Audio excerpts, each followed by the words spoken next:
Perfume, রুদ্র গোস্বামী। ও কাল চলে যাবে, ওর চোখের পাতা দুটো কাঁপবে তীর তীর, যেন কিছুই হয়নি এমন মুখ করে ওর সামনে দাঁড়াবো, ভান করে হাসবো, বলবো না কিছু।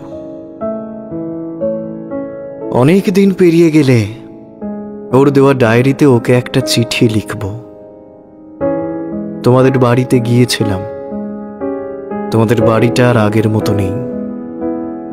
দেয়ালের গা খসেছে, বাগানে ফুল নেই।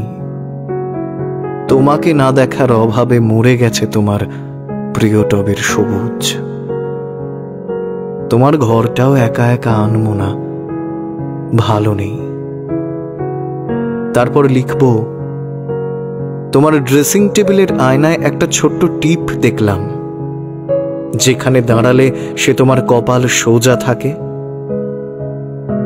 কি অসহায় ফ্যাকাশে মুখখানা ওর, দেখে মনে হয়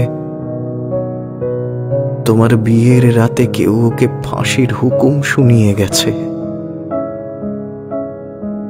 তোমার কপাল ছুঁয়ে ওকে সেদিনও কি ভীষণ ফুটফুটে দেখেছিলাম। মাঝখানে জানতে চাইব, তুমি সুখী নিশ্চয়ই যেমন চেয়েছিলে। আরো দু চারটে এটা সেটা কথা। পুনশ্চ লিখব, তোমার বুক সেলফে রাখা পারফিউমের শিশিটা ভালো নেই। ওর সারা দেহ থেকে গুঁড়ো গুঁড়ো হয়ে খসে গেছে সবটুকু রং। দেখলে মনে হয় যেন অসহ্য যন্ত্রণায় একটা একটা করে পাঁজর খসে গেছে ওর। তারপর কোন রকম দাড়ি কমা ছাড়া হঠাৎ প্রশ্ন করব, আচ্ছা ও কি আত্মহত্যা করেছে?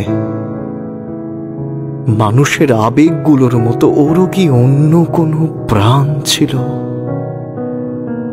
যে কথাগুলো এখন মনে পড়বে না, সে কথাগুলোও লিখব সেদিন।